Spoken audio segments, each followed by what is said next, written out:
Hello. Hello,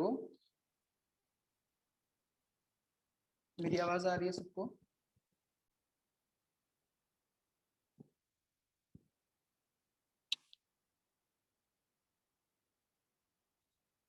hello.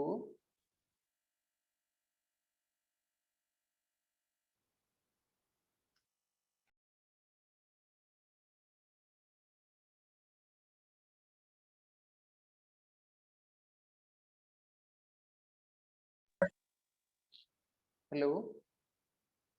Hello. Hello. हाँ, मेरी आवाज आ रही है सबको? हाँ जी सर। ओके। हाँ, तो हम शुरू कर रहे हैं आज वेव्स। ठीक है। पता नहीं बाकी लोग एसएचएम पढ़ा नहीं पढ़ा, पता नहीं। ठीक है, मुझे एग्जैक्टली पता नहीं। ओके, चलिए कुछ हद तक मैं वेव्स पढ़ाने का मतलब समझाने की कोशिश करूंगा आपको। देखिए, वेव्स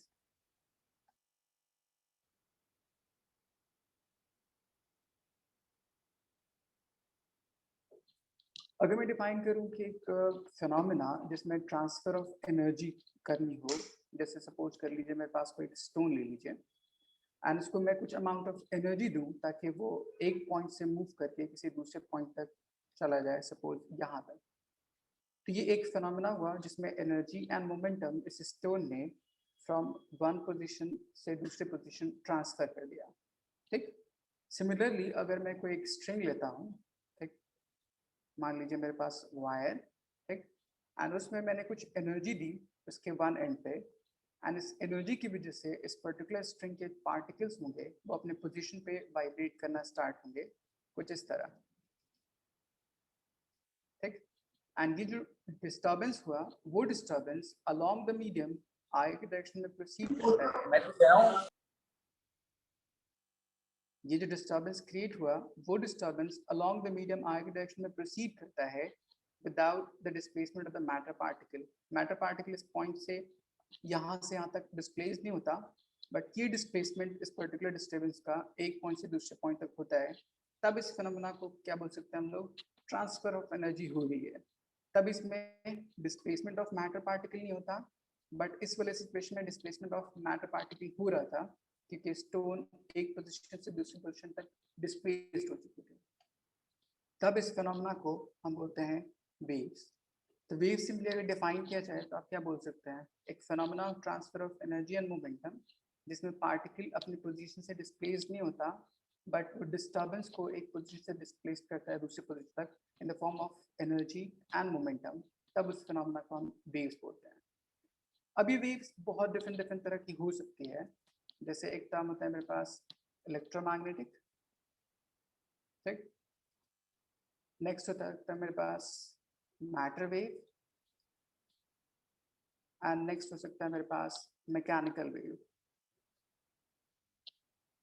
12th में चाहिएगा तो ये दो वेव्स के बारे में पढ़िएगा। अभी हमें इस टर्म में सिर्फ मैकेनिकल वेव डिफाइन करना है। अभी होता है क्या मैकेनिकल वेव? तो हम मैकेनिकल वेव बोलते हैं वो particular wave which needs any medium for the propagation. ठीक। Needs any medium for propagation. अब ये particular mechanical wave further vibration की वजह से दो तरह का हो सकता है।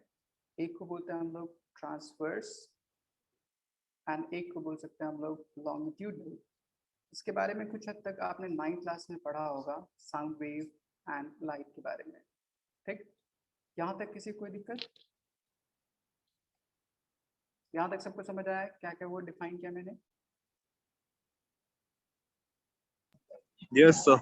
ओके। नेक्स्ट, अब मेरे पास मैकेनिकल वेव को प्रोसीड कराना है तो सबसे पहली चीज आती है कोई मीडियम होना चाहिए, क्योंकि mechanical wave needs medium for the propagation. तो पहली बात, उस मीडियम की कुछ प्रॉपर्टी होनी चाहिए उस वेव को ट्रैवल कराने के लिए। तो हम सबसे पहले चीज डिफाइन करते हैं property of wave to travel mechanical wave. First property होती है इलास्टिसिटी। वो medium must offer some amount of elasticity so that कि उसके पार्टिकल अपने मीन पोजीशन से डिस्प्लेस्ड हो जाएं तो वापस अपने मीन पोजीशन पे वापस रिगेन करें एंड इसकी बेस पे वो कुछ डिस्टर्बेंस को अलॉन्ग इट्स मीडियम प्रोपेगेट कराने के लिए कैपेबल हो जाए, तब उस प्रॉपर्टी को हम क्या बोलते हैं, इलास्टिसिटी। अब ये इलास्टिसिटी आपने एक चैप्टर पढ़ा होगा, solid, mechanical property of solid, उसमें 3 तरह से पढ़ा होगा, Young's modulus, shear modulus and bulk modulus. Young's modulus elasticity in length, shear modulus elasticity in shape, bulk modulus compressibility, rigidity and compressibility इन सब टर्म्स को डिफाइन करता है। तो ये जो दो चीजें हैं, इलास्टिसिटी इन शेप, वो सिर्फ डिफाइन किसके लिए होता है, सिर्फ सॉलिड्स के लिए। एंड ये जो टर्म डिफाइंड है कंप्रेसिबिलिटी या रिजिडिटी, ठीक, वो डिफाइन होता है फॉर ऑल मीडियम। चूंकि हमारे पास दो तरह की वेव है, एक ट्रांसवर्स वेव और एक longitudinal wave. Transverse wave depend करता है इलास्टिसिटी इन शेप पे, and which is defined only for solids, इसलिए transverse wave can travel through solids only. But longitudinal wave depend करता है कंप्रेसिबिलिटी, रिजिडिटी पे, एंड वो ऑल मीडियम के लिए डिफाइन होता है, इसलिए longitudinal wave can travel in all medium. यहाँ से फर्स्ट क्वेश्चन बनता है, by transverse wave can limited to only solids but longitudinal wave can travel through all different medium. तो हम इसको एक्सप्लेन इसके बेस पे डिफाइन कर सकते हैं, ठीक है। सेकंड प्रॉपर्टी होती है, वो मीडियम कुछ फ्रिक्शन मिनिमम ऑफर करना चाहिए, ताकि अगर ज़्यादा फ्रिक्शन ऑफर करेगा तो एनर्जी का लॉस ज़्यादा कॉज कर सकता है। तो medium must offer minimum friction. And third, medium must be inertial. Inertial होने का मतलब कि उसके पास कुछ मास होगा जिसके बेस पे वो एनर्जी विद होल्ड करने की कैपेबिलिटी डिफाइन करता है। अदरवाइज इनर्शियल नहीं होगा तो उसमें एनर्जी रिस्टोर करने की एबिलिटी नहीं होगी, ठीक है। तो ये 3 बेसिक प्रॉपर्टी होती है किसी भी मैकेनिकल वेव की, उसके थ्रू मैकेनिकल वेव ट्रैवल कराने के लिए, ठीक है। यहाँ तक समझ आया सबको? हाँ सर, यही पर। ओके, अब हम डिफाइन करते हैं इस पर्टिकुलर दो चीजें, transverse wave individually and longitudinal wave individually. सबसे पहली चीज डिफाइन करते हैं लोग transverse wave. Transverse wave, suppose कर लीजिए मेरे पास कोई एक स्ट्रिंग लिया, वायर, रोप, अगर मैंने उसको कुछ एनर्जी दी तो उसके बेस पे उसके जो पार्टिकल होंगे अपनी पोजीशन पे वाइब्रेट करके कुछ इस डिस्टेंस तक ऐसे डिस्प्लेस्ड हो जाता है। अगर इस पर्टिकुलर मोशन को देखूं तो इसका मतलब ये हो रहा है कि वो पार्टिकल अपनी पोजीशन से आइदर अपवर्ड या डाउनवर्ड, अपवर्ड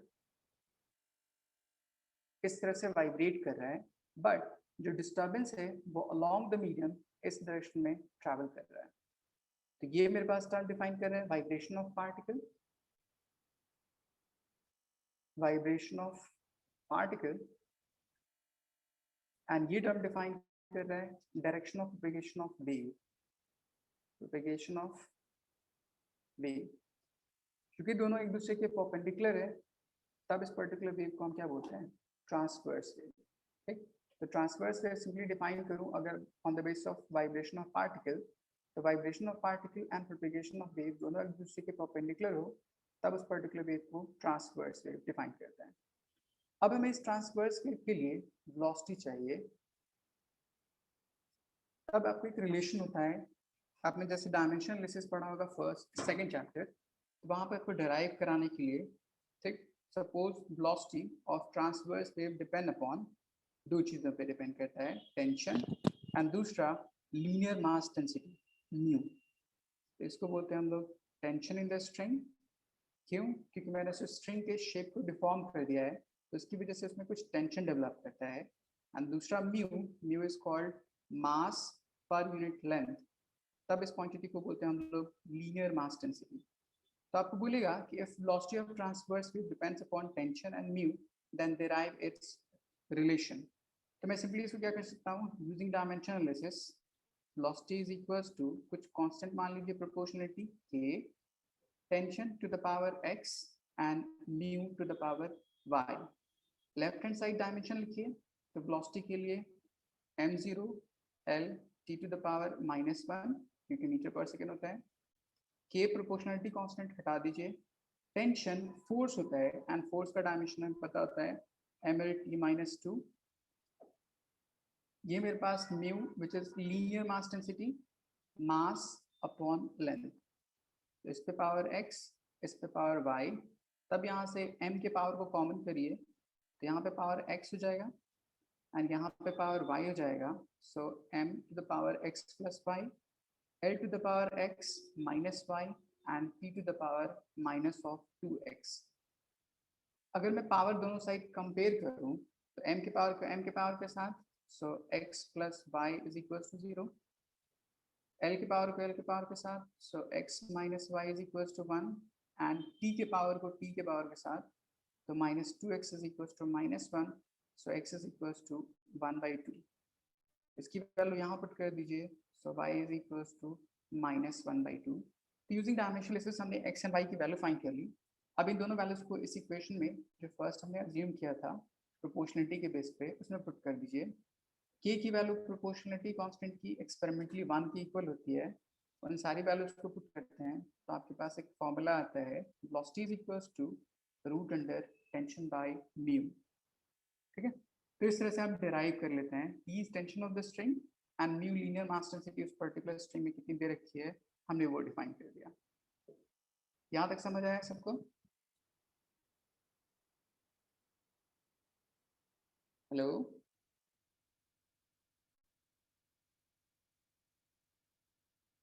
सबको समझ आया यहाँ तक? Yes, sir. ओके, तो हमने velocity of transverse wave define कर दिया। ठीक, इसमें सिर्फ इतना टर्म डिफाइन करना था। ठीक, अगली चीज होती है जो मेरे पास main, that is called longitudinal wave. ठीक, लॉन्गिट्यूडनल वेव, जैसे मैं बोलूँ साउंड, साउंड के लिए हम क्या करते हैं, प्रेशर अप्लाई करते हैं। ठीक, उस particular medium particle of medium पे, तो इसकी वजह से क्या होता है, पार्टिकल किसी एक पॉइंट पे उसकी डेंसिटी बढ़ जाती है, किसी दूसरे पॉइंट पे उसकी डेंसिटी कम हो जाती है, फिर इस पॉइंट पे डेंसिटी बढ़ गई, ठीक, फिर दूसरे पॉइंट पे डेंसिटी कम हो जाती है एंड सो ऑन, इस तरह से प्रोपेगेशन करता रहता है। तो हम यहाँ पे दो रीजन डिफाइन करते हैं, a region of high density called compression and a region of low density is called rarefaction। ठीक, तब इसके वाइब्रेशन को देखूं तो इसमें पार्टिकल अपनी मेन पोजीशन से either to and fro, back and forth इस तरह, एंड प्रोपेगेशन ऑफ वेव जो कंप्रेशन और रेफ्रैक्शन है वो आई के डायरेक्शन में, इसी डायरेक्शन में प्रोपेगेट कर रहा है। तो इसको बोल सकता हूँ मेरे पास वाइब्रेशन ऑफ पार्टिकल, एंड इसको बोल सकता है प्रोपेगेशन ऑफ वेव। तब इन दोनों को कंक्लूड करके डिफाइन कर सकते हैं, wave in which vibration of particle is along the direction of propagation of wave, तब उस पर्टिकुलर वेव को लॉन्गिट्यूडनल वेव बोलते हैं। ठीक, जो आई थिंक 9th क्लास में हमने डिफाइन किया दिया था। अब हमें डिफाइन करना है एक बल्क मॉडुलस एंड दूसरा rho volumetric density, then derive its velocity का formula. So velocity is equals to एक प्रोपोर्शनलिटी कांस्टेंट मान लीजिए k, beta to the power x and density rho volumetric density, तो उस पर मान लीजिए y। फिर से सेम डायमेंशन एनालिसिस कीजिए, left hand side and right hand side, and equate करके सॉल्व कीजिए, तो वेलोसिटी की वैल्यू आ जाती है under root beta bulk modulus by density volumetric रो।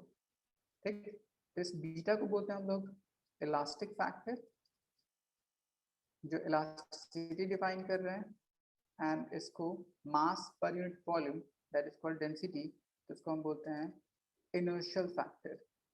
तो कभी कभी आपको ये भी गिवन हो सकता है elastic factor by inertial factor, तो इलास्टिक फैक्टर को ही हम बीटा बोलते हैं एंड इनर्शियल फैक्टर को ही हम रो बोलते हैं, वॉल्यूमेट्रिक डेंसिटी। तब इन दोनों को यूज करके हमने यहाँ पे वेलोसिटी कैलकुलेट करनी है। अब आपको बोलेगा कि using this relation define Newton's formula for longitudinal wave. ठीक, तो न्यूटन ने क्या किया था, हम उसको डिफाइन करते हैं। न्यूटन ने कहा कि साउंड अगर किसी पर्टिकुलर मीडियम के थ्रू ट्रैवल कर रहा है तो ही मस्ट ओबे आइसोथर्मल प्रोसेस, मतलब वहाँ पे टेम्परेचर कांस्टेंट होगा। ठीक, तब ये टर्म के बेस पे अगर मैं बीटा की वैल्यू सॉल्व करता हूँ तो कैसे डिफाइन करेंगे? आपने थर्मोडायनामिक्स पढ़ा होगा, तो वहाँ पे एक इक्वेशन होता है PV is equals to nRT। अगर मेरे पास टेम्परेचर कांस्टेंट है तो हम लिख सकते हैं प्रेशर इनटू वॉल्यूम, ये पूरा टर्म क्या हो सकता है? कांस्टेंट। अगर मैं इसको डिफरेंशिएट कर दूं ताकि मुझे बीटा की वैल्यू फाइंड आउट हो जाए, तो इसमें दो फंक्शन, एक प्रेशर और एक वॉल्यूम, तो सिंपली आप इसको डिफरेंशिएट किए विद रिस्पेक्ट टू वॉल्यूम, तो फर्स्ट फंक्शन को डिफरेंशिएट कीजिए, सेकंड फंक्शन को मल्टीप्लाई में, प्लस फर्स्ट मल्टीप्लाइड में एंड सेकंड फंक्शन को डिफरेंशिएट कर दीजिए। किसी कांस्टेंट का डिफरेंशिएशन 0। हमने यहाँ पे प्रोडक्ट रूल अप्लाई किया, फर्स्ट को डिफरेंशिएट किया, सेकंड टर्म को मल्टीप्लाई में, प्लस फर्स्ट को मल्टीप्लाई में एंड सेकंड टर्म को डिफरेंशिएट कर दिया। इसका डेरिवेटिव ये टर्म कट के 1, तो यहाँ से सिंपली वैल्यू आ जाएगी b dt by d is equals to minus T. Bulk modulus का फॉर्मूला होता है bulk modulus equals to minus dp by dv times volume. ये टर्म एंड ये टर्म एग्जैक्टली सेम है। अगर मैं माइनस से मल्टीप्लाई करता हूँ तो तब इसकी वैल्यू पुट कर दीजिए, तो माइनस माइनस प्लस प्रेशर के इक्वल। इसलिए bulk modulus for isothermal process pressure के नॉर्मल इक्वल होता है। तब हम इस पर्टिकुलर टर्म को पिछले वाले इक्वेशन में जो हमने डिराइव किया है उसमें पुट कर दीजिए, तो velocity according to Newton's formula is equals to under root beta by rho, and beta is equals to pressure by rho under root. अगर मैं इसकी वैल्यू एयर के लिए कैलकुलेट करके देखने की कोशिश करता हूँ, तो एयर का नॉर्मल प्रेशर कितना होता है? 1 atm, जिसकी वैल्यू होती है 1.013 10 to the power 5 pascal. Air की density 1.293 kg per meter cube. इस पूरी की वैल्यू सॉल्व करते हैं तो अप्रॉक्स वैल्यू जो आती है वो 280 मीटर पर सेकेंड। ठीक, तो हमने यहाँ डिफाइन किया कि जो वेलोसिटी ऑफ वेव है वो 280 मीटर पर सेकेंड के अप्रॉक्स इक्वल आती है। एक मिनट,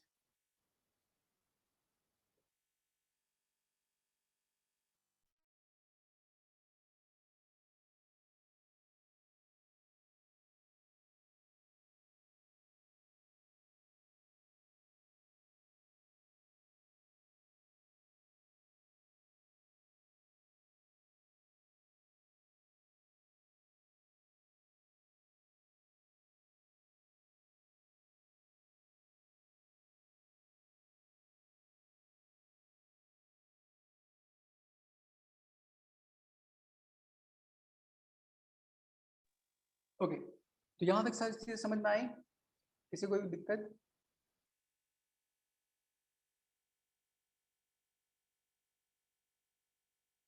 हेलो,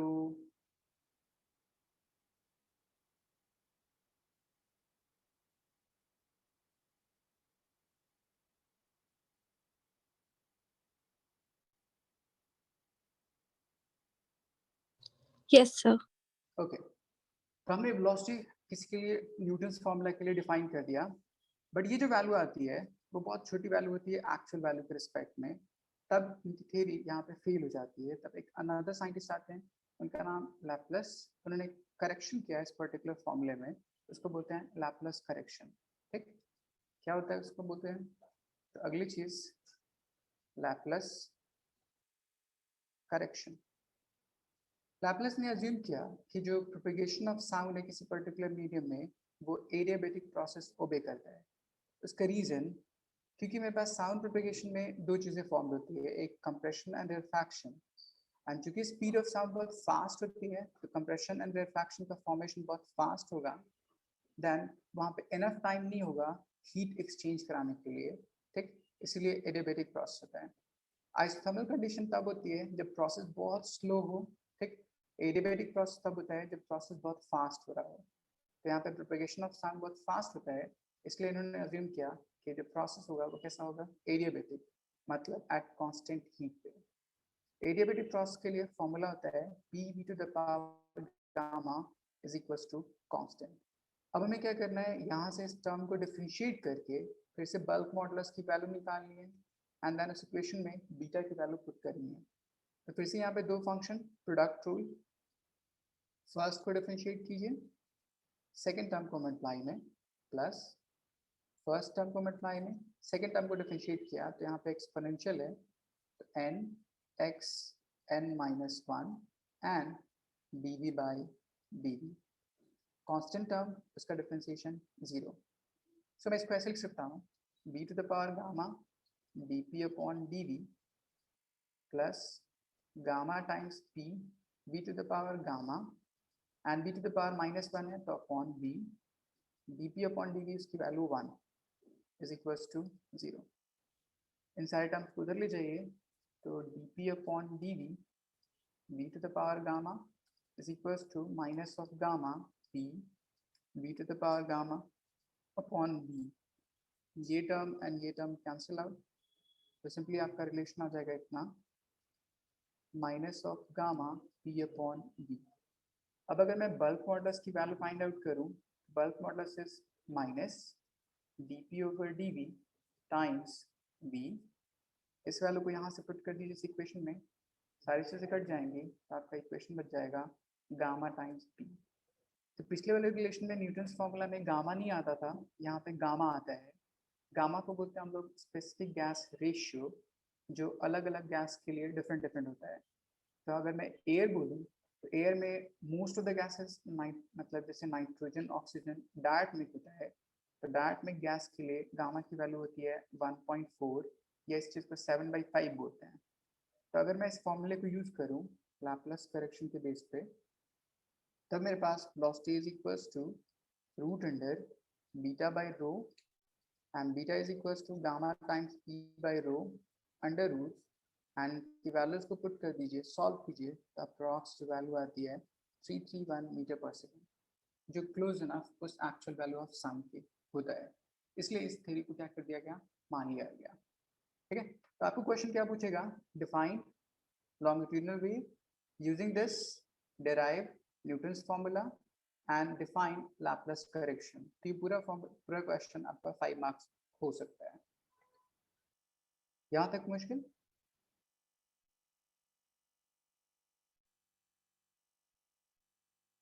ओके, अब हम क्या करते हैं, इस टर्म के बेस पे इसको दूसरे टर्म में रिलेट करने की कोशिश करते हैं ताकि फैक्टर्स जो वेलोसिटी ऑफ साउंड डिपेंड करता हो उसकी वैल्यू डिफाइन कर पाएं। तो मैं इस चीज को ऐसे लिख सकता हूँ, velocity is equals to simply beta by rho root under, इसको मैंने लिखा gamma times P by rho under root is equals to gamma P, density is equals to mass by volume under root, PV is equals to NRT, तो gamma times NRT by M root under.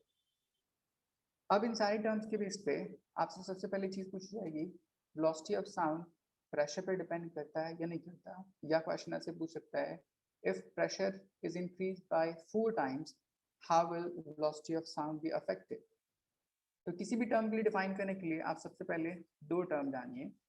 पहली चीज define कीजिए कि वहां पे temperature constant है या temperature constant नहीं है। ठीक, मैं इसका रीजन बताता हूँ ऐसा क्यों।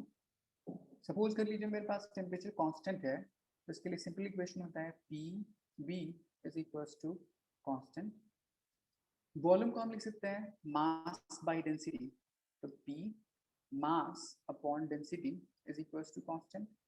सो अगर मैं मास को उस साइड ले जाऊं क्योंकि वो कांस्टेंट वैल्यू है, तो pressure upon density is equals to पूरा टर्म क्या आ गया, कांस्टेंट। तो यही मेरे पास क्वांटिटी यहाँ पे टर्म डिफाइन कर रही है, क्योंकि वेलोसिटी प्रेशर अपॉन डेंसिटी के डायरेक्टली प्रोपोर्शनल है अंडर रूट। तो मैं बोल सकता हूँ कि टेम्परेचर अगर कांस्टेंट है तो वेलोसिटी प्रेशर पर डिपेंड नहीं करता, क्योंकि पूरी वैल्यू क्या होती है, कांस्टेंट होती है। इसलिए जानबूझ के आपको सवाल इस तरह से पूछेंगे कि इफ कांस्टेंट टेम्परेचर पे अगर मैंने प्रेशर को बढ़ा दिया या घटा दिया, देन वेलोसिटी ऑफ साउंड पे क्या फर्क पड़ेगा, तो आप बोलिएगा इट इज इंडिपेंडेंट। ठीक, वो टेम्परेचर कांस्टेंट पे कांस्टेंट वैल्यू होती है। बाकी सारे अदर फैक्टर्स पे अगर टेम्परेचर कांस्टेंट ना हो, तो जैसे से रिलेशन है डायरेक्टली प्रोपोर्शनल इनवर्सली प्रोपोर्शनल आप डिफाइन कर सकते हैं, जैसे velocity directly proportional to under root P, इस तरह से डिफाइन कर सकते हैं। नेक्स्ट सवाल पूछा जाता है इसमें, पहले यहाँ तक सबको कोई मुश्किल?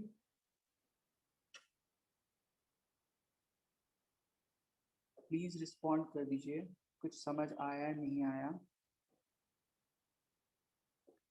यस सर, आ रहा है।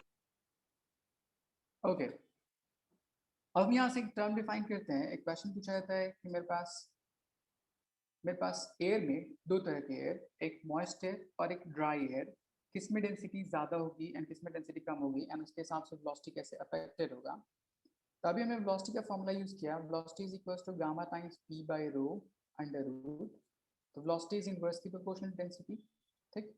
तब इसके बेस पे हम डिफाइन कर सकते हैं डेंसिटी ड्राई एयर के लिए एंड डेंसिटी मॉइस्ट एयर के लिए ज़्यादा किसकी होती है, ड्राई एयर की डेंसिटी मॉइस्ट एयर की डेंसिटी से ज़्यादा होती है, ये याद रखिएगा, ठीक। तो इसकी डेंसिटी ज़्यादा, इसमें पुट कर दूँ तो चूंकि ये इनवर्सली प्रोपोर्शनल, जितनी डेंसिटी ज़्यादा होगी वहाँ पे वेलोसिटी ऑफ साउंड क्या होगी, कम। इसलिए velocity of sound in dry air कम होती है as compare to velocity of sound in moist air, ठीक। तो ये सारे अलग अलग फैक्टर्स जिसके बेस पे वेलोसिटी ऑफ साउंड अफेक्टेड होती है, ये हमने टर्म डिफाइन कर दिया। तो ये पूरा टॉपिक आपका फर्स्ट पार्ट था इस वेव का, जिसमें हम सिंपली वेव के अलग अलग टाइप्स डिफाइन करते हैं एंड वो वेलोसिटी कैसे कैसे अफेक्टेड होती है हम ये डिफाइन करते हैं, ठीक। नेक्स्ट पार्ट आता है हमारे पास, that is equation of travelling wave. तो हम नेक्स्ट टर्म डिफाइन करते हैं, इक्वेशन ऑफ ट्रैवलिंग वेव। इसको समझने के लिए मैं आपको एक आसान सा इक्वेशन एक एसएचएम का वो आपको रिलेट करता हूँ। जैसे ये मान लीजिए स्ट्रिंग, जिसके बेस पे किसी एक इन पर्टिकुलर इंस्टेंट ऑफ टाइम पे कोई वेव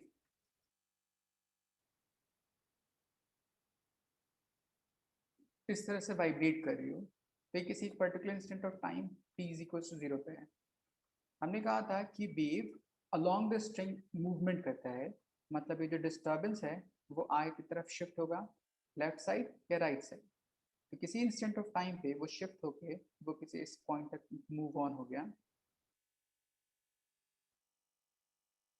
ठीक। तो इस वेव को शिफ्ट करने के लिए इसके पास कुछ वेलोसिटी होगी, सपोज v, ठीक। इस पर्टिकुलर वेलोसिटी को बोलते हैं हम लोग वेलोसिटी ऑफ वेव। तब अगर मैं जनरल इक्वेशन लिखूं किसी ऑसिलेशन के लिए जो हमने एसएचएम पढ़ा था, तो y is equals to a times of sine omega times t। अब ये t इस पर्टिकुलर टर्म के लिए डिफाइन कर रहा है फर्स्ट वाले वेव को, बट उस पर्टिकुलर वेव से यहाँ से यहाँ तक शिफ्ट हो गया। अब इस शिफ्ट को मैं कैसे सॉल्व करूँ, देखिए इसके लिए एक रिलेशन, यहाँ से यहाँ तक कितना शिफ्ट हुआ, अगर मैं इस वेव को वापस बैक इस पोजिशन पे लेकर आना की कोशिश करूँ तो मुझे इतना पार्ट क्या करना पड़ेगा, सब्ट्रैक्ट करने की जरूरत पड़ेगी। तो यहाँ से मैं टाइम की वैल्यू निकालता हूँ, time is equal to distance by speed. इस पर्टिकुलर क्वांटिटी की टाइम को अगर मैं इसमें सब्ट्रैक्ट कर दूँ तो ये जो ग्रीन वाली वेव है वो एक्चुअल वेव इस ब्लू वाली वेव पे ओवरलैप कर जाएगी। इसलिए इक्वेशन को मैं ऐसे लिख सकता हूँ, y is equal to a times of sine omega p minus x by v। अब अगर मैं ओमेगा अंदर मल्टीप्लाई कर देता हूँ तो यही इक्वेशन आता है a times of sine omega t minus omega upon v times x। इस ओमेगा अपॉन v इस क्वांटिटी को हम बोलते हैं k, that is angular wave number. तब ये पूरा इक्वेशन आपका ऐसा आता है y is equal to a times of sine omega t minus k into x. तो इस तरह से हम लोग normal equation of wave define करते हैं, ठीक है। अब इस पर्टिकुलर लास्ट टर्म मैंने इक्वेशन लिखा है, इसका क्या क्या मतलब होगा वो सारी चीज़ें मैं आपको एक्सप्लेन करता हूँ एक जनरलाइज इक्वेशन लिख के, ठीक। जैसे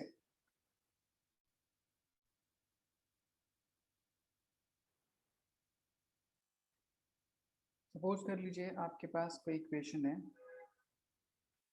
y is equals to a sine omega t plus और माइनस टाइम्स के एक्स, ये पूरा टर्म है। इसमें सबसे पहली चीज जो सबसे लास्ट टर्म है ये x, वो डिफाइन करता है कि वेव किस डायरेक्शन में ट्रैवल कर रही है, तो इसको बोलते हैं हम लोग direction of propagation of wave.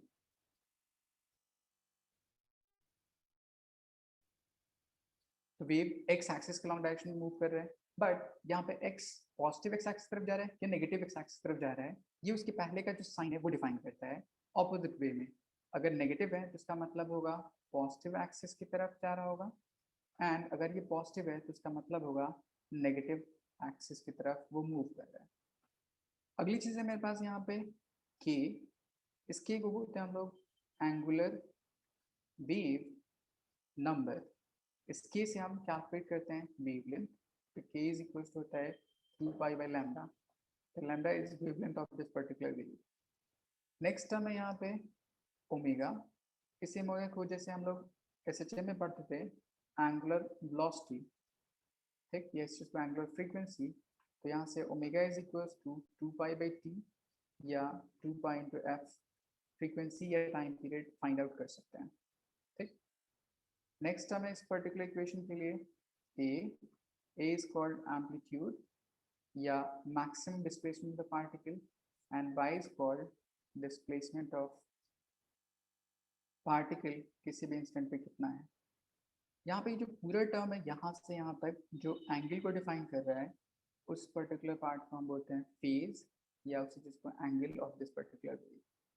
तो एक जनरल इक्वेशन के लिए आपको इतनी सारी चीज़ें पूछ सकते हैं किसी इक्वेशन के बेस पर, ठीक है। तो कोई भी एक इक्वेशन दे देगा एंड देन पूछेगा इतनी सारी चीज़ें वैल्यू डिफाइन कीजिए उस इक्वेशन को यूज करके। जैसे मैंने कहा कि suppose y is equals to 5 sine, यहाँ दे दिया आपको 10 pi T minus 0.2 pi x। आपको बोलेगा वेवलेंथ फाइंड कीजिए, टाइम पीरियड फाइंड कीजिए, एम्पलीट्यूड फाइंड कीजिए, फ्रीक्वेंसी फाइंड कीजिए, डायरेक्शन ऑफ प्रोपेगेशन किधर है, सारी चीज़ें हम इस इक्वेशन को यूज करके कंपेयर करके फाइंड आउट कर सकते हैं। यहाँ तक समझ आया?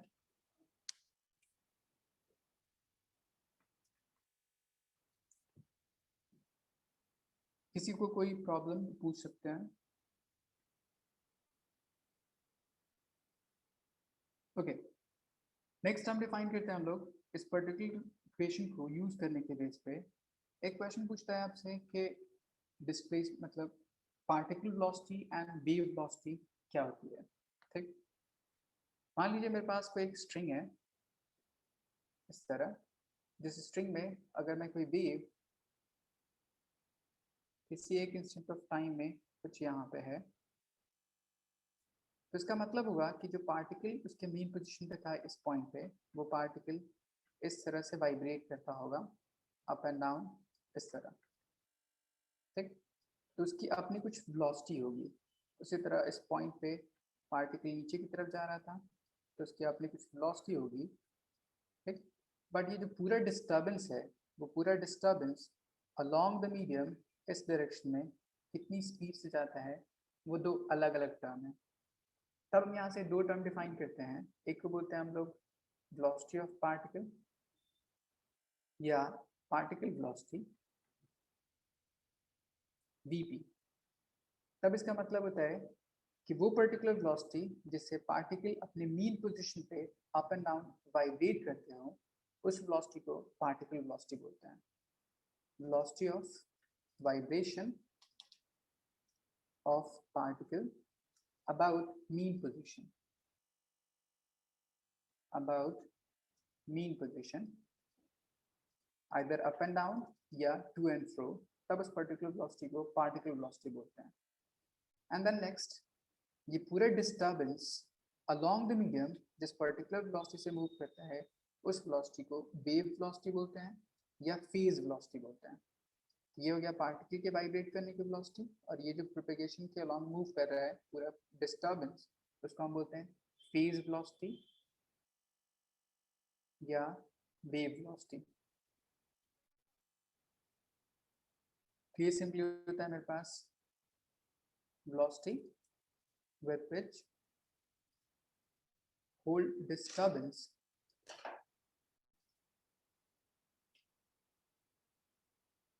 move along the medium,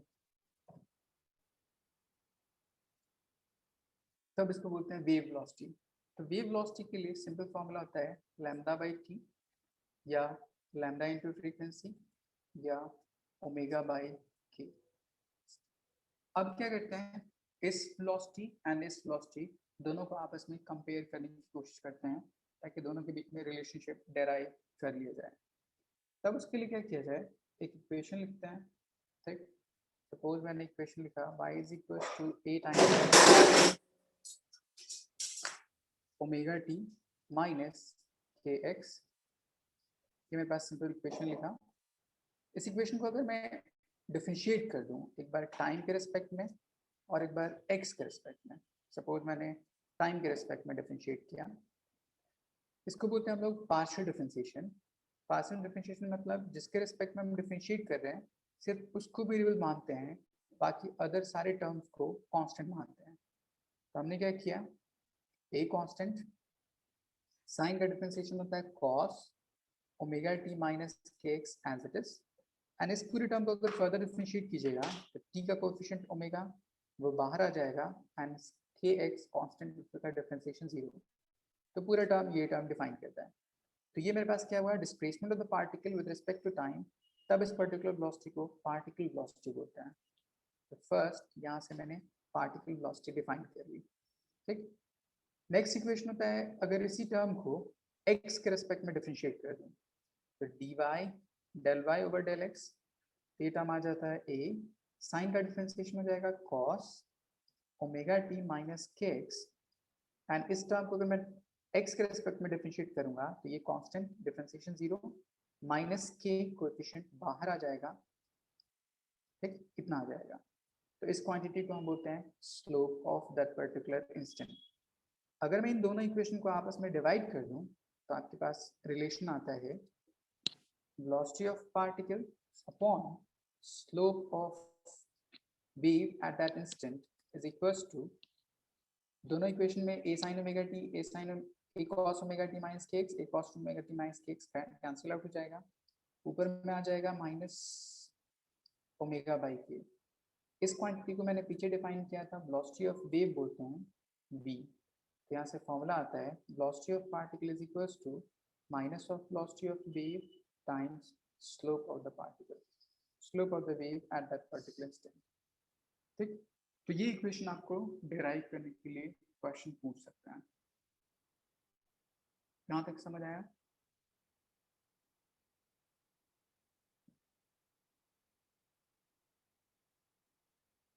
किसी को दिक्कत हो यहाँ तक समझने में पूछ लीजिए।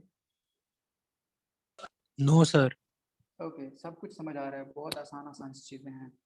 ओके, तो हमने डिफाइन कर लिया ये सारी चीजें, ठीक। हमने दो term particle velocity, wave velocity, ठीक, एंड दोनों के बीच में रिलेशनशिप क्या होता है हमने ये भी डिफाइन कर दिया। तो ये मेरे पास पूरा पार्ट था किससे, ट्रैवलिंग वेव कैसे कैसे हो सकता है उसके बेस पे मैं आपको एक क्वेश्चन करके दिखाता हूँ, ठीक। जैसे कोई भी एक फंक्शन दे सकता है एक्स वाई जेड कुछ भी टर्म में, ठीक है। सपोज कर लीजिए मैंने x लिया, यहाँ पे मेरे पास 0.4, यहाँ पे साइन कॉस कुछ भी हो सकता है, मैंने यहाँ पे इक्वेशन ले लिया 20 pi t plus 0.4 times pi into y. अब आपसे इक्वेशन में पूछेगा फाइंड इस पर्टिकुलर इक्वेशन के लिए टाइम पीरियड या wave length, velocity of wave, particle velocity, ये सारी चीज़ें तो कैसे फाइंड करेंगे। तो सबसे पहले हम देखते हैं ये टर्म ओमेगा कहलाता है, ठीक। ये मेरे पास टर्म यहाँ से यहाँ तक के कहलाता है, या मेरे पास पॉजिटिव है और ये मेरे पास वाई एक्सिस। तो इसका मतलब होगा कि wave is going towards y axis but in negative sign. तो इन दोनों को अगर मैं रिलेट करके बोलूँ तो wave is going towards negative y axis, ठीक। ये मेरे पास k है तो उससे मैं वेवलेंथ फाइंड कर सकता हूँ, ये मेरे पास ओमेगा, उससे time period and frequency find कर सकता हूँ। तो सबसे पहली चीज़ वेलोसिटी ऑफ वेव, तो उसका फॉर्मूला होता है ओमेगा बाई के।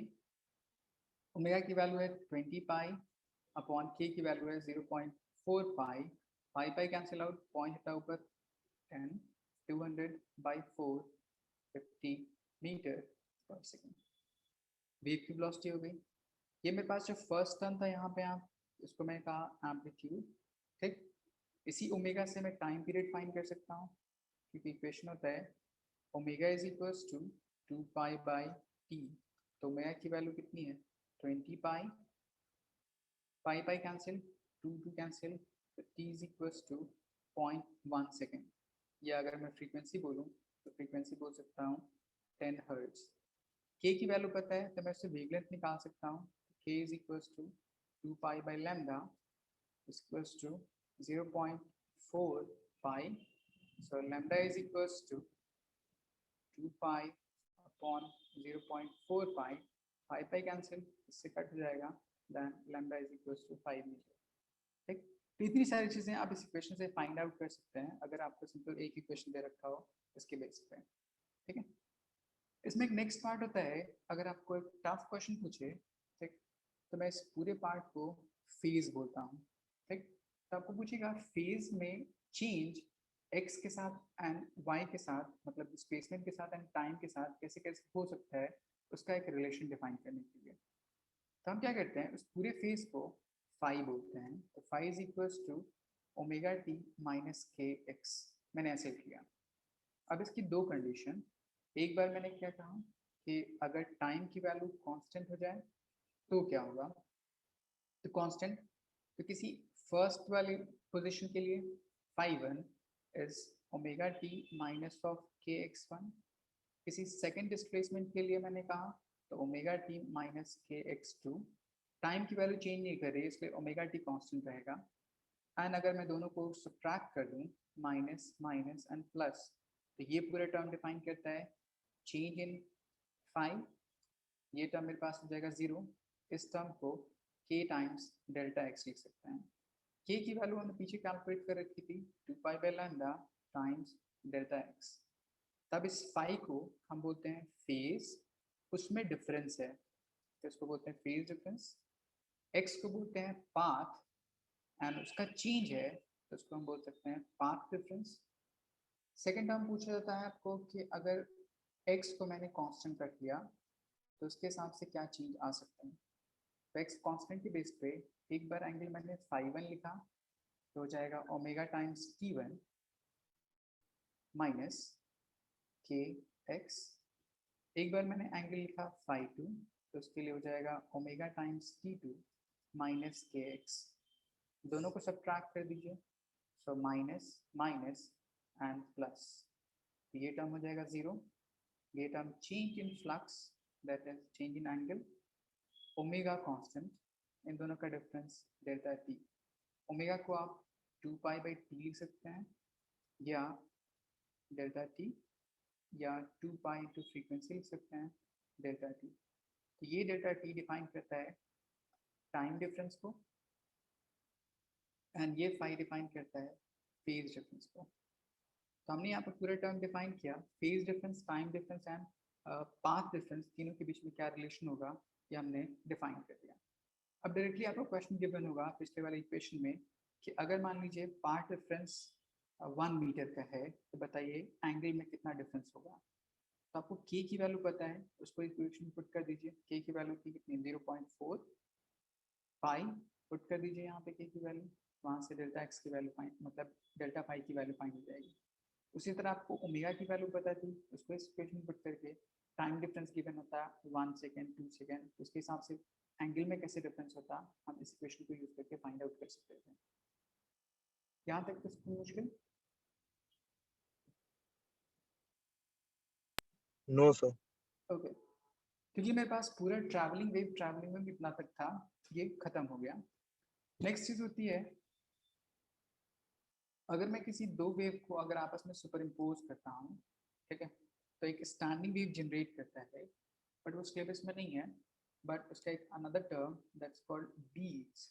ठीक, अगर ट्रैवलिंग वेव भी सुपर इम्पोज करे तब वो क्या जनरेट करता है, तो उसको बोलते हैं बीट्स, वो आपके स्टेबस में है, मैं आपको वो बताता हूँ। एक टर्म आप याद रखिएगा, अगर मेरे पास ट्रैवलिंग वेव हो तो उसके लिए इक्वेशन होता था a times of sine omega T minus of k x. तो अगर ये दोनों साथ साथ होगा तो उसको बोलते हैं हम लोग ट्रैवलिंग वेव।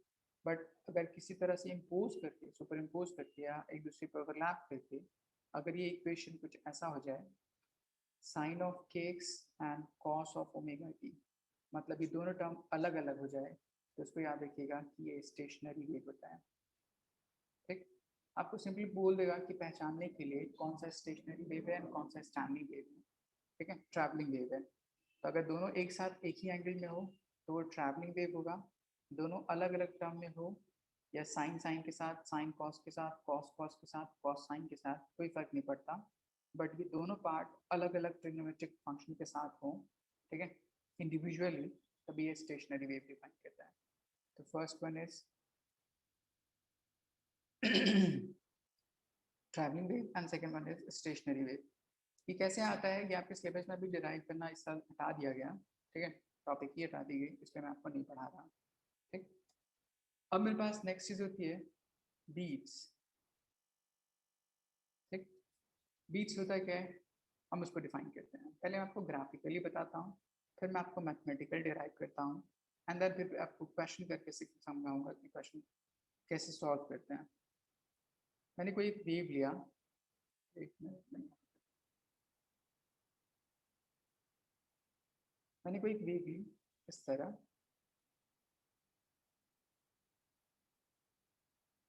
कोई एक अनदर टर्म, एंड इन दोनों को सुपर इम्पोज करके मैंने यहाँ दिखाया।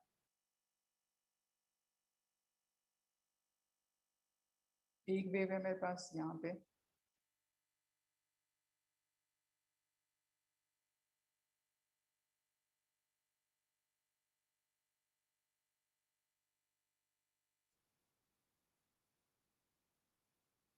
One hertz, to hertz, three and four, मतलब इसकी फ्रीक्वेंसी 4 हर्ट्ज है क्योंकि एक सेकेंड में इतनी बार वाइब्रेट कर रहा है।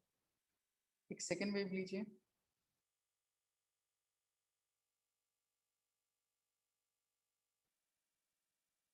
वो कुछ इस तरह से ट्रैवल करती हो।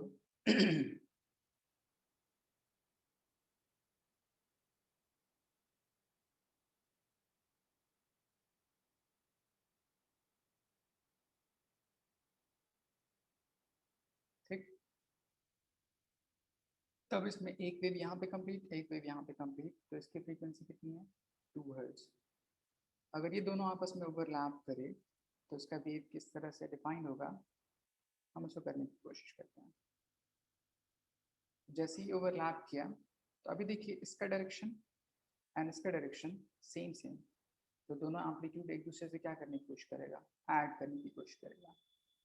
थोड़ी देर बाद जब दोनों एक दूसरे के ऑपोजिट डायरेक्शन में है, मतलब यहाँ पे ये इधर है एंड यहाँ पे इधर है, तो एम्पलीट्यूड फिर से सब्ट्रैक्ट करने की कोशिश करेगा। फिर से नेक्स्ट पार्ट, यहाँ पे एम्पलीट्यूड सेम सेम डायरेक्शन में, तो फिर से एम्पलीट्यूड इंक्रीज करने की कोशिश करेगा। फिर से मेरे पास नेक्स्ट पार्ट यहाँ अपोजिट डायरेक्शन में, फिर से एम्पलीट्यूड डिक्रीज करेगा। जहाँ भी डायरेक्शन सेम सेम हो वहाँ पे एम्पलीट्यूड इंक्रीज करनी शुरू होगी, और जहाँ पे डायरेक्शन अपोजिट हो वहाँ पे एम्पलीट्यूड डिक्रीज करने की कोशिश करेगी। तो इन दोनों का जो रिजल्टेंट होगा कुछ इस तरह से होता है।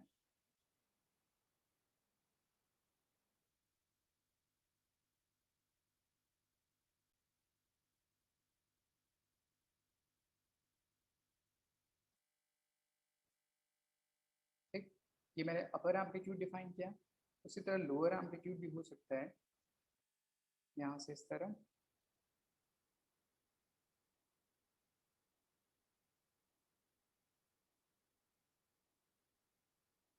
इस तरह। अब इसका मतलब क्या हुआ, अगर आप इसमें बोलिए कि इस फ्रीक्वेंसी 4 हर्ट्ज, इस फ्रीक्वेंसी 2 हर्ट्ज, तो 4 + 2 कितना हो जाएगा 6। तो यहाँ पे एक अनदर वेव बनती है जो कि इसके इस डायरेक्शन में होती है।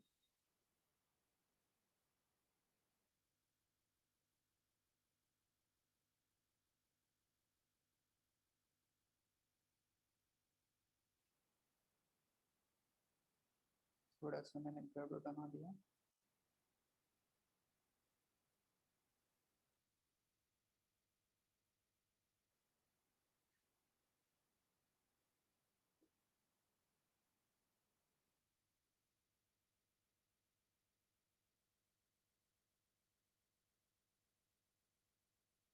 ठीक है। अब इसमें होगा क्या, मैं आपको मैथमेटिकली करके दिखाता हूँ एंड देन इसके बेस पे इसको सम करके दिखाता हूँ। मैंने जो फर्स्ट इक्वेशन लिखा था यहाँ पे, इस टर्म, इसकी वैल्यू अगर मैं लिखूँ तो y is equals to some a times sine ω1 into T. इसकी फ्रीक्वेंसी ω1 एंड इसके बेस पे f निकाल सकते हैं 2πf से।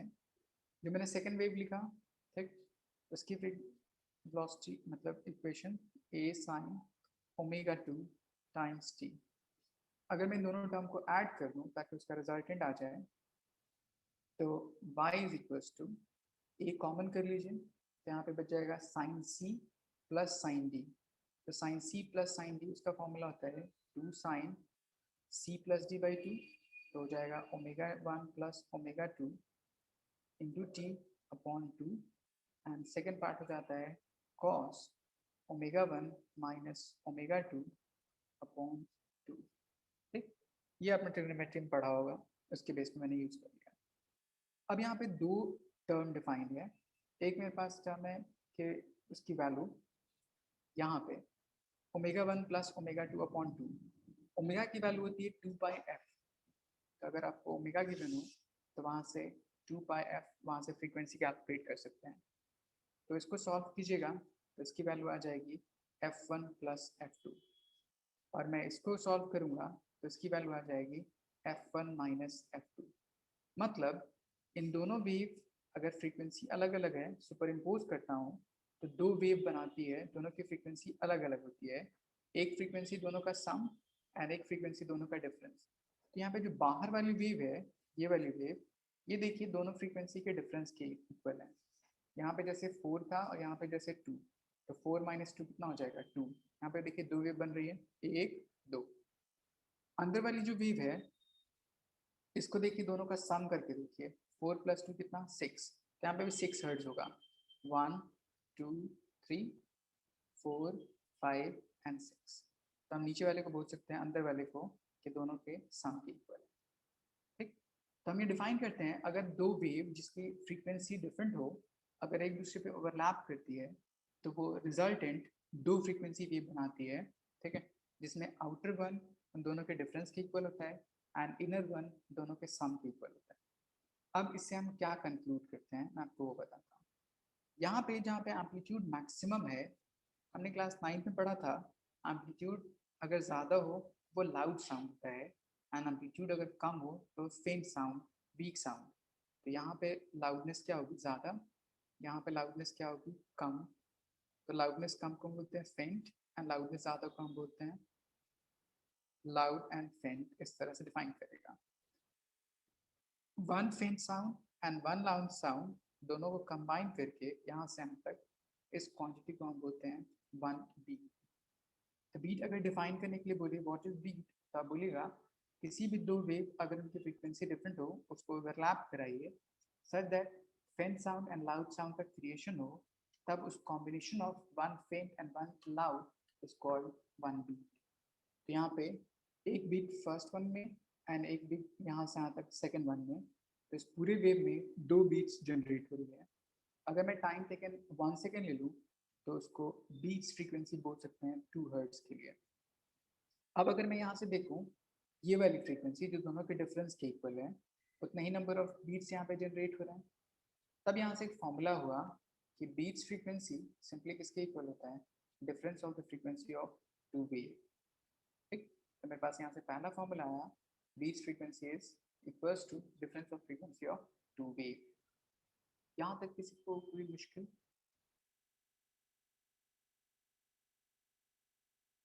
हेलो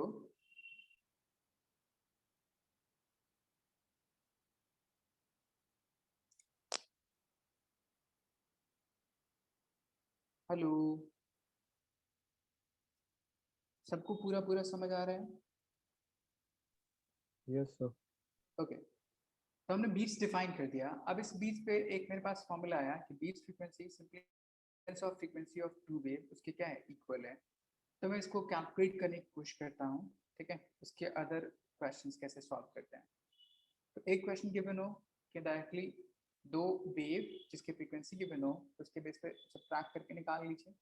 बट अगर आपको थोड़ा टफ क्वेश्चन पूछे तो उसको वैसे सॉल्व करते हैं।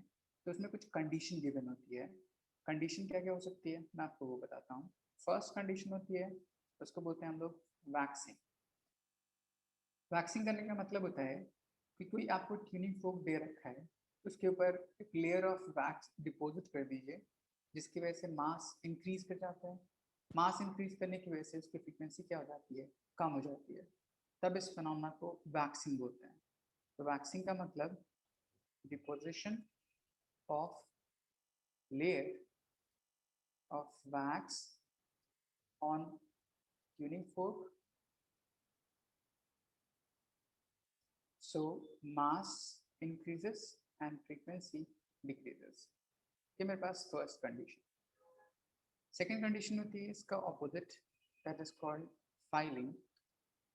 रबिंग करना सैंड पेपर से किसी ट्यूनिंग फोक को, जिसकी वजह से टॉप लेयर को रिमूव आउट कर देना, तो उसकी वजह से मास कम हो जाता है एंड फ्रीक्वेंसी बढ़ जाती है, तो उसको बोलते हैं हम लोग फाइलिंग करना, rubbing.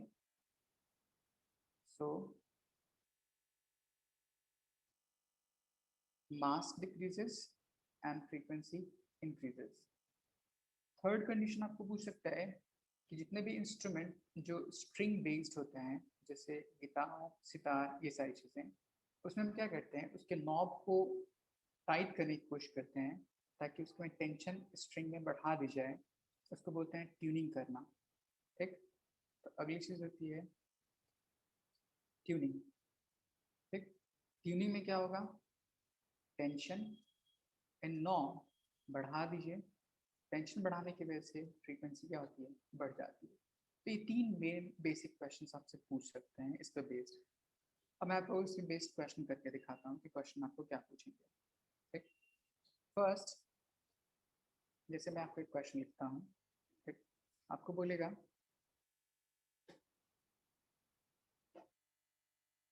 To tuning fork A and B vibrates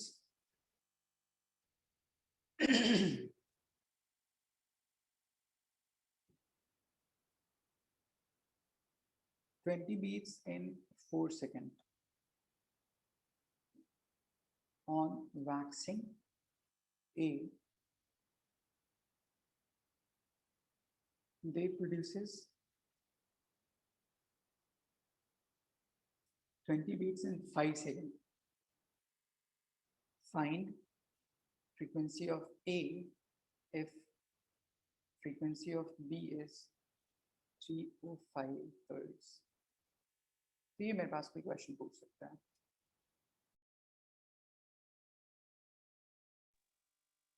ठीक, अब देखिए इसमें बेस्ड क्वेश्चन जो ये आया, ठीक, इस क्वेश्चन को सॉल्व कैसे कैसे करेंगे। इसमें दो कंडीशन है। फर्स्ट इनिशियल कंडीशन है कि 20 बीट्स इन 4 सेकंड में, number of beats produced per unit time या number of oscillations per unit time, उसको हम फ्रीक्वेंसी बोलते हैं। तो ये मेरे पास इनिशियली बीट्स फ्रीक्वेंसी है, तो मैं कितना बोल सकता हूँ, 5 hertz. After waxing A they produces 20 beats in 4 seconds, 5 seconds. ये हो जाएगा number of beats produce per unit time, तो मैं बोल सकता हूँ न्यू बीट्स फ्रीक्वेंसी कितनी हो गई, 4 हर्ट्ज। तो यहाँ से यहाँ तक क्या है, चेंज आया। ठीक, तो इसके हिसाब से ए की वैल्यू क्या होगी, हमें वो कैलकुलेट करनी है। तो सबसे पहले क्या करता है, जो इनिशियल गिवन है उसके हिसाब से सिचुएशन अज्यूम कीजिए। तो मैं इनिशियल कंडीशन देख रहा हूँ, इनिशियली क्या हो रहा है, बीट्स फ्रीक्वेंसी की वैल्यू दे रखी है 4 हर्ट्ज। तो इस पे आप दो कंडीशन अज्यूम कर सकते हैं, या तो ए की वैल्यू बड़ी होगी या तो बी की वैल्यू बड़ी होगी, बट मुझे नहीं पता कौन सी वैल्यू बड़ी है। ठीक है, मैंने यहाँ पे थोड़ा गड़बड़ लिख दिया। ठीक है, ये 4 हर्ट्ज नहीं है, ये 5 हर्ट्ज है। ठीक, इनिशियली 5 हर्ट्ज है। ठीक, अब मेरे पास क्या होगा, या तो ए की वैल्यू बड़ी हो सकती है, तो ए की वैल्यू कितनी बड़ी होगी बी से, 5, ताकि उन दोनों का डिफरेंस 5 बीट्स प्रोड्यूस करते हैं। तो अगर बी की वैल्यू 5 है तो ए की वैल्यू 310 हो जाएगी, तो इसके हिसाब से बी की वैल्यू 305। ये फर्स्ट कंडीशन हुई। या सेकंड कंडीशन ऐसी हो सकती है कि बी की वैल्यू ज़्यादा हो, तो बी की वैल्यू 305 है, ए की वैल्यू कम हो तो ए की वैल्यू 300 है। इस तरह से ये दो अजम्पशन कीजिए ताकि उन दोनों का डिफरेंस 5 ही आए। तो मेरे पास ये इनिशियल कंडीशन है। ठीक, अब इसके बाद जो बाद में कंडीशन बोल रहा है, वैक्सिंग करना, फाइलिंग करना, ट्यूनिंग करना, उसकी बेस पे हम सॉल्व करने की कोशिश करते हैं। तो ऑन वैक्सिंग ए हमने पीछे पढ़ा कि जैसे मैं वैक्स करता हूँ तो उसकी वजह से मास इंक्रीज कर जाता है उस पर्टिकुलर ट्यूनिंग फॉर्क का, तो उसकी फ्रीक्वेंसी क्या हो जाएगी, पहले से डिक्रीज करने लगेगी। तो पहले से डिक्रीज करने लगेगी, तो चूंकि हमने ए की वैल्यू दो कंडीशन माना है, एक 310 माना है और एक 300 माना है। तो यहाँ पे देखिए फ्रीक्वेंसी ऑफ ए पहले 310 था तो डिक्रीज करेगी तो 309 हो सकती है, 308 हो सकती है एंड सो ऑन। दूसरी कंडीशन जो यहाँ पे हमने माना था, तो फ्रीक्वेंसी ऑफ ए यहाँ पे 300 माना था ये टर्म, तो 300 से कम हो सकती है तो 299 हो सकती है, 298 हो सकती है एंड सो ऑन। अब इन दोनों टर्म के लिए बीच फ्रीक्वेंसी निकालते हैं, मतलब new frequency of A and initial frequency of B, दोनों को सब्ट्रैक्ट कर दीजिए। तो इनिशियल फ्रीक्वेंसी ऑफ बी कितना दे रखा है 305, न्यू फ्रीक्वेंसी ऑफ ए कितना है 299, दोनों को सब्ट्रैक्ट कीजिएगा 6 7 8 ऐसे हो सकता है, इंक्रीज कर सकता है। अगर मैं लेफ्ट वाले सिचुएशन में देखूं तो new beat frequency, initial value of B and final value of A दोनों को सब्ट्रैक्ट कर दीजिए, तो 4 3 2 1, यहाँ पे फ्रीक्वेंसी डिक्रीज कर रही है। बट आपको न्यू बीच फ्रीक्वेंसी कितनी दे रखी है यहाँ पे 4 हर्ट्ज। चेक कीजिए 4 इसमें लाई कर रहा है या इसमें लाई कर रहा है, जिस सिचुएशन में लाई करता होगा वो आपका आंसर होगा। 4 हर्ट्ज इसमें लाई कर रहा है जो कि फर्स्ट सिचुएशन था, इसलिए ये वाला आंसर क्या होगा, करेक्ट होगा। समझ आया? हेलो,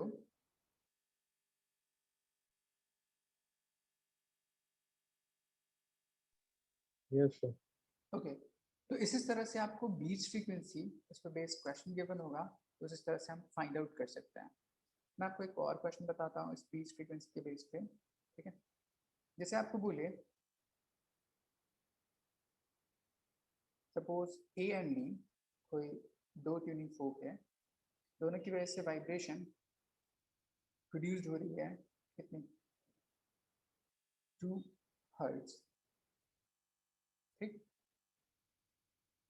अब मैंने क्या किया, किसी एक को फाइलिंग कर दिया, ठीक, on filing A, now they produces again 2 hertz, ठीक।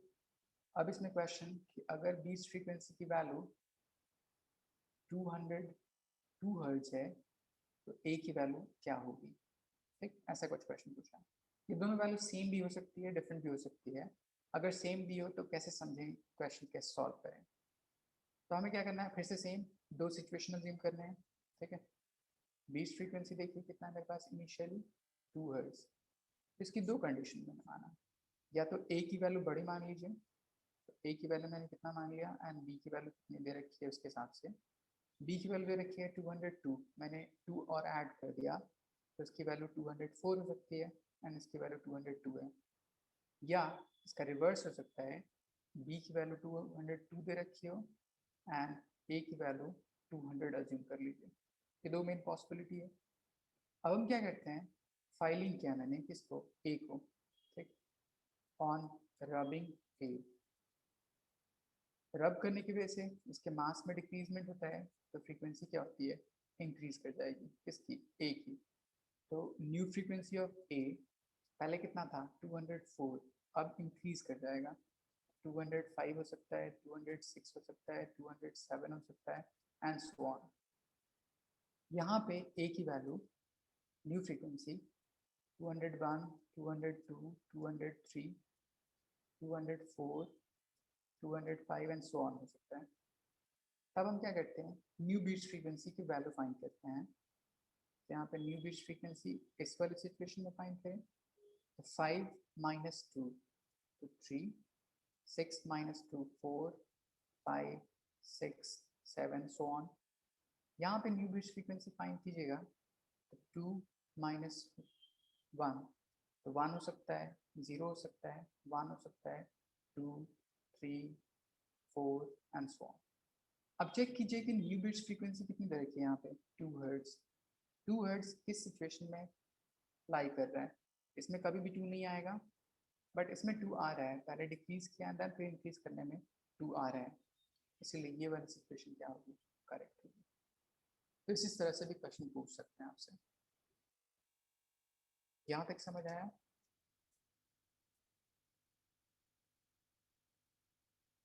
हेलो,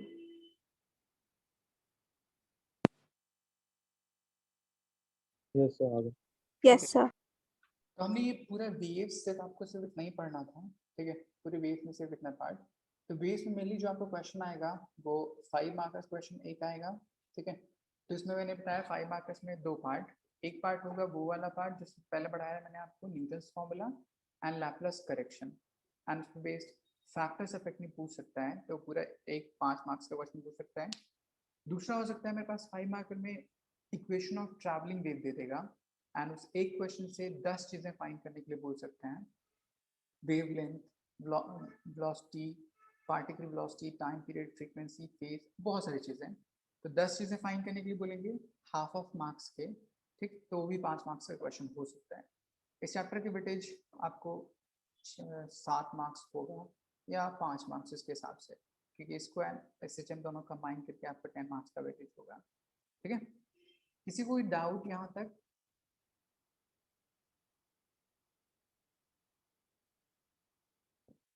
आपको स्क्रीनशॉट लेना हो, स्क्रीनशॉट कितने लिया, तब फिर मैं आगे बढ़ाऊं।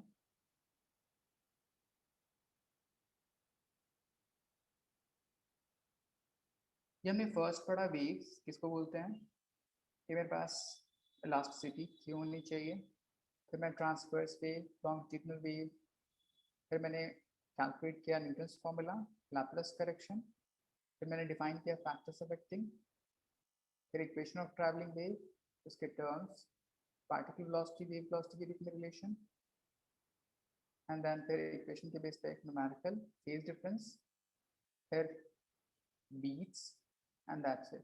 चैप्टर आपका सिर्फ इतना था, ठीक है। तो ये चैप्टर आपका कंप्लीट हो गया, खत्म। फिर मैं आपको नेक्स्ट चैप्टर पढ़ाता हूँ, ठीक है। किसी कोई दिक्कत? तो मैं आपको थर्मोडायनेमिक्स पढ़ा दूँ, अभी शुरू करा दूँ? हेलो, सर एक सेकंड, आप वॉइस हल्की सी ब्रेक हो गई थी क्या? तो इस चैप्टर में सिर्फ इतना ही तक था, ठीक है। तो मैं आपको नेक्स्ट चैप्टर शुरू करूँ या कुछ पूछना हो आप लोगों को? नहीं सर। ओके,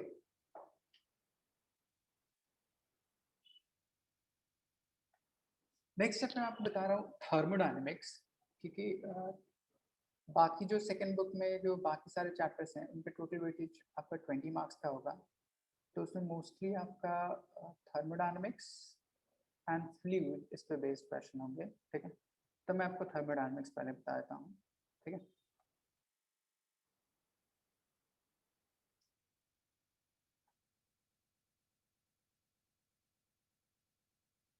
टर्म में सबसे पहली चीज हम एक टर्म कुछ डिफाइन करते हैं।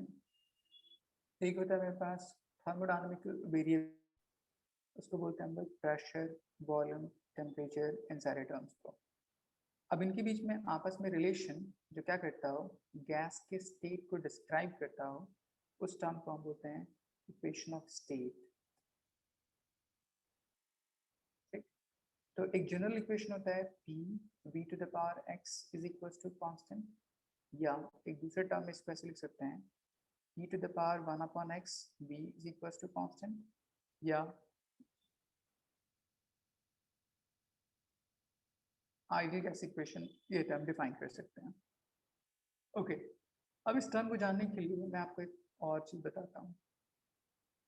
गैस दो तरह की होती है, एक को बोलते हैं हम लोग रियल गैस, एक को बोलते हैं हम लोग आइडियल गैस।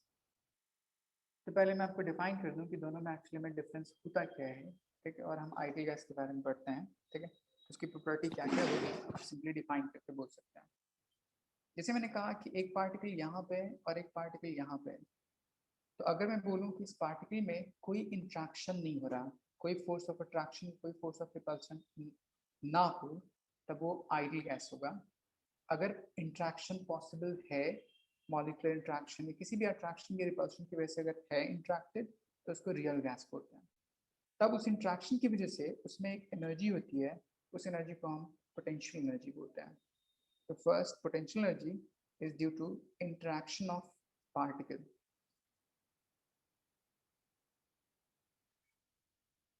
सेकेंड टर्म, इस पर्टिकुलर सिस्टम की अपनी कुछ टेम्परेचर होगी, एंड टेम्परेचर की वजह से पार्टिकल मूवमेंट करता होगा, इसके बेस पे काइनेटिक एनर्जी होगी। तब मैं इसको बोल सकता हूँ काइनेटिक एनर्जी किसकी वजह से, ड्यू टू टेम्परेचर, तो इसको हम बोलते हैं थर्मल काइनेटिक एनर्जी। अगर ये दोनों चीज़ आपस में कंबाइन कर दूँ तब उस एनर्जी को हम टोटल एनर्जी बोलते हैं, एंड गैस के टर्म में उसी एनर्जी को इंटरनल एनर्जी बोलते हैं। ठीक, तो अगर आपसे पूछे इंटरनल एनर्जी का मतलब क्या होता है, तब बोलिएगा total energy of a gas contain. अब वो किसके इक्वल होता है, तो अगर रियल गैस हो तो उसमें पोटेंशियल एनर्जी काइनेटिक एनर्जी दोनों के सम के इक्वल होगा। अगर आइडियल गैस हो तो उसमें देखने की कोशिश करते हैं। तो आइडियल गैस मैंने डिफाइन किया कि अगर मेरे पास कोई गैस है जिसके पार्टिकल आपस में कोई इंट्रैक्शन ना करता हो, ठीक है, मतलब उसमें कोई फोर्स ऑफ अट्रैक्शन कोई फोर्स ऑफ रिपल्शन ना हो, तब उसकी वजह से क्या होगा, पोटेंशियल एनर्जी की वैल्यू जीरो होगी क्योंकि उसमें नो इंट्रैक्शन पॉसिबल। ठीक, तो पहली चीज यहाँ पे नो इंट्रैक्शन बिटवीन पार्टिकल।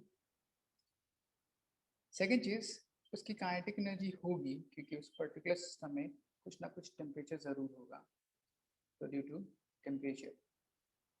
तब मैं इन दोनों एनर्जी को आपस में कंबाइन करूं तब उस एनर्जी को हम क्या बोल सकते हैं, इंटरनल एनर्जी। ठीक, तब हम डिफाइन करते हैं कि आइडियल गैस की इंटरनल एनर्जी सिर्फ टेम्परेचर डिपेंड होती है, बट रियल गैस की इंटरनल एनर्जी पोटेंशियल एनर्जी मतलब interaction as well as temperature दोनों पे डिपेंड करती है। तब एक सवाल पूछा जाता है कि रियल गैस आइडियल गैस की तरह बिहेव कब कब कर सकता है या टेंड्स टू कब हो सकता है।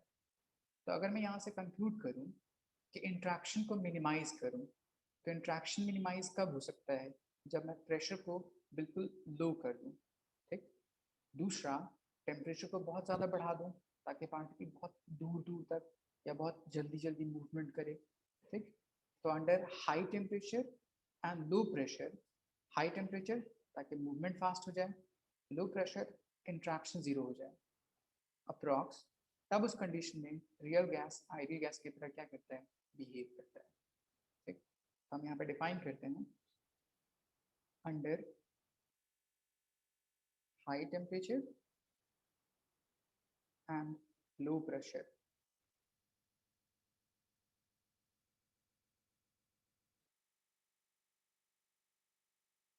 ठीक, real gas will tend to behave as ideal। ठीक, यहाँ तक किसी कोई मुश्किल? ओके, नेक्स्ट टर्म डिफाइन करते हैं हम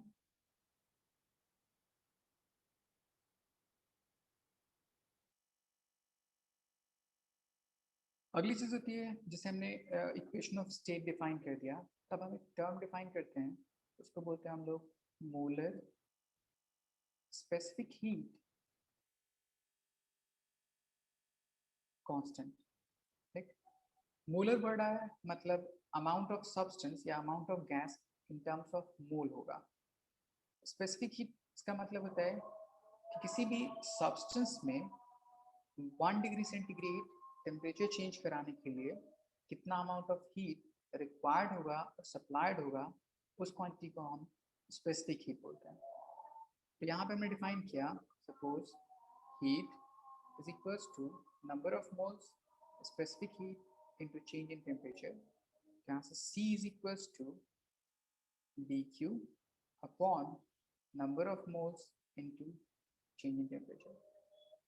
तो यहाँ हम डिफाइन करते हैं amount of heat supplied to the gas of 1 mole, ताकि उसके टेम्परेचर को 1 डिग्री सेंटीग्रेड चेंज करा दिया जाए at a given condition. Condition isothermal भी हो सकती है, आइसोबैरिक, आइसोकोरिक, कोई भी कंडीशन हो सकती है।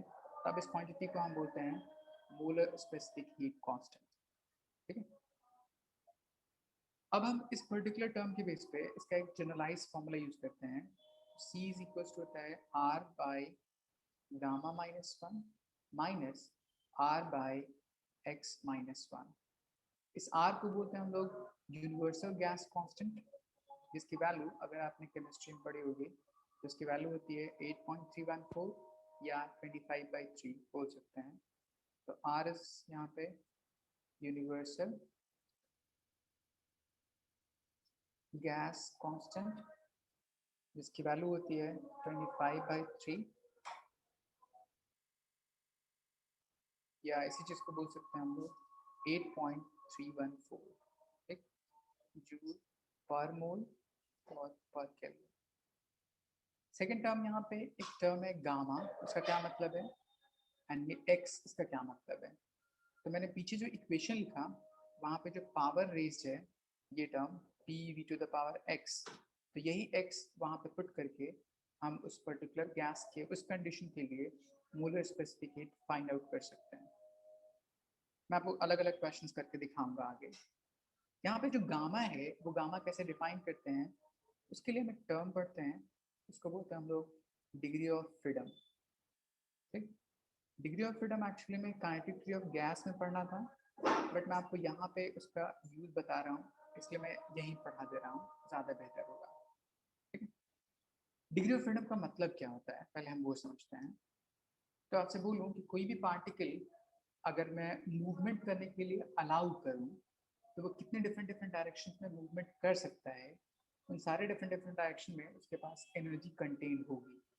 जैसे मैं आपको एक एग्जांपल बताता हूँ, मैंने कोई पार्टिकल लिया, पॉइंट पार्टिकल, तो इस पॉइंट पार्टिकल के पास अगर मैं मोशन देखूँ तो कितनी तरह से हो सकता है, एक्स एक्सिस के लॉन्ग हो सकता है, वाई एक्सिस के लॉन्ग हो सकता है, एंड जेड एक्सिस के लॉन्ग हो सकता है। 3 डिफरेंट डायरेक्शंस, एक्स एक्सिस के long translational motion, y axis के लॉन्ग भी translational motion, and z axis के लॉन्ग भी ट्रांसलेशनल मोशन, तीनों एक्सिस के लॉन्ग हो सकता है। तब मैं बोल सकता हूँ कि उस पर्टिकुलर पार्टिकल के पास 3 ट्रांसलेशनल मोशन की वजह से एनर्जी हो सकती है। ठीक, तो डिग्री ऑफ फ्रीडम डिफाइन करते हैं f से, विच इज इक्वल्स टू 3 इसके पास है। अगर मैं कोई दूसरा पार्टिकल लूँ जो डायटमिक होगा, जैसे सपोज कर लीजिए यहाँ पे मैंने एक पार्टिकल लिया एंड यहाँ पे एक पार्टिकल लिया, जैसे हाइड्रोजन गैस ले लीजिए, वो डायटमिक मॉलिक्यूल एग्जिस्ट करता है। तब मैंने क्या किया, इसमें जो मूवमेंट हो सकता है वाई एक्सिस के लॉन्ग, एक्स एक्सिस के लॉन्ग, जेड एक्सिस के लॉन्ग, तो इसको मान लीजिए x axis, y axis, z axis. इसके पास 3 मोशन होगा उसके ट्रांसलेशनल की वजह से, ठीक, प्लस इसमें रोटेशन भी पॉसिबल हो सकता है। ठीक है, जैसे मैं अगर इसमें रोटेशन देखूँ, इस एक्सिस के लॉन्ग रोटेशन भी कर सकता है एंड इस एक्सिस के लॉन्ग भी रोटेशन कर सकता है। कैसे, मैं आपको दिखाता हूँ। सपोज कर लीजिए मेरे पास ये पेन है, ठीक है, तो अगर मैं इसको मूवमेंट कर रहा हूँ तो एक्स एक्सिस के लॉन्ग मोशन हो सकता है, वाई एक्सिस के लॉन्ग भी मोशन हो सकता है, एंड जेड एक्सिस के लॉन्ग मेरी तरफ मोशन, 3 ट्रांसलेशनल मोशन हो गया। रोटेशन दिखाइएगा तो अगर मैं बोलूँ वर्टिकल एक्सिस के लॉन्ग रोटेशन पॉसिबल है, ठीक, एंड हॉरिजॉन्टल प्लेन के लॉन्ग भी रोटेशन पॉसिबल है। बट अगर मैं सामने किसी इस पॉइंट से देखूँ, इधर से तरफ से देखूँ, तो अगर रोटेशन करूँ तो वो मुझे डिफाइन नहीं होगा, क्योंकि पॉइंट ऑब्जेक्ट का rotation due to its own axis के लॉन्ग पॉसिबल नहीं है। ठीक है, इसलिए हम बोलते हैं पॉइंट ऑब्जेक्ट के लिए रोटेशन डिफाइन नहीं होता है। तो यहाँ अगर मैं तीनों को कंबाइन करूँ तो इसके पास बोल सकता हूँ कि उसके पास 3 ट्रांसलेशनल मोशन है एंड 2 रोटेशनल मोशन है। तो टोटल डिफरेंट कोऑर्डिनेट जिसमें एनर्जी कंटेन कर सकता है वो मैं 5 बोल सकता हूँ। ठीक, तो इसको बोल सकते हैं हम लोग टोटल डिग्री ऑफ फ्रीडम 5। तो हमने यहाँ से डिग्री ऑफ फ्रीडम एक्चुअली में डिफाइन किया, वो सारे डिफरेंट कोऑर्डिनेट्स जिसमें कोई गैस एनर्जी कंटेन कर सकता है, उस कोऑर्डिनेट को हम डिग्री ऑफ फ्रीडम बोलते हैं। तो इस डिग्री ऑफ फ्रीडम को जनरलाइज करिए तो उसका रिलेशन होता है, किसी भी गैस में मैक्सिमम 3 ट्रांसलेशनल एनर्जी हो सकती है, मैक्सिमम 3 रोटेशनल एनर्जी हो सकती है, 3 एक्सिस के लॉन्ग रोटेशन, एंड उसमें 2 एडिशनल वाइब्रेशनल एनर्जी हो सकती है। ये कब आएगी, जैसे मान लीजिए मैंने टेम्परेचर बढ़ा दिया तो ये जो बॉन्ड है वो क्या हो जाएगी, वीक। बॉन्ड जैसी वीक होती है तो उसके वीकनेस की वजह से अपने मेन पोजीशन के अलॉन्ग वाइब्रेट करना शुरू कर देती है इस तरह।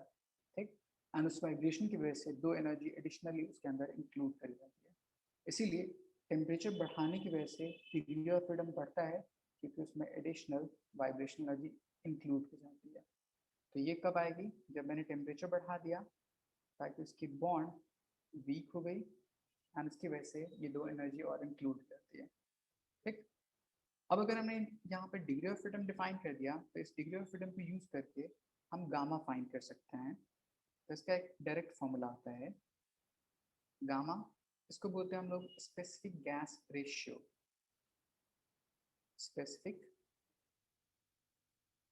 गैस रेशियो, इसकी वैल्यू होती है 1 + 2/f, where f is degree of freedom. तो अगर मैं बोलूँ कि मेरे पास मोनोएटॉमिक पार्टिकल है, ये टर्म मोनोएटॉमिक एक पार्टिकल, इसकी डिग्री ऑफ फ्रीडम कितना 3, इसको यहाँ पुट कर दीजिए 3 + 2 5/3, मोनोएटॉमिक के लिए गामा की वैल्यू हो जाएगी।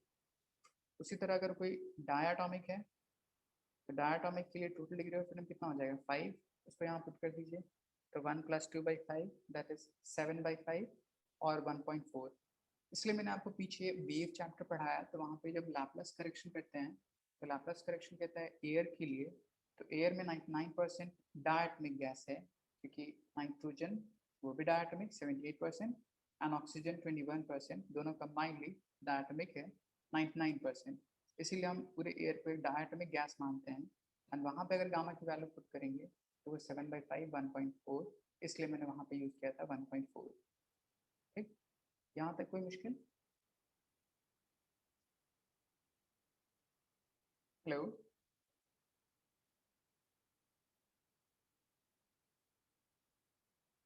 रक्षाम,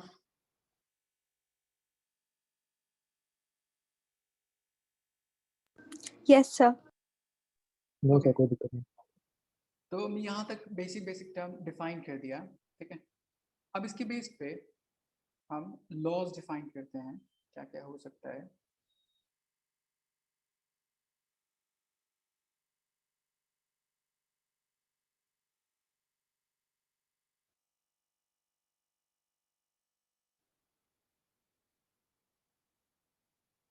लॉज जनरली 3, सबसे फर्स्ट हम पढ़ते हैं जीरोथ लॉ।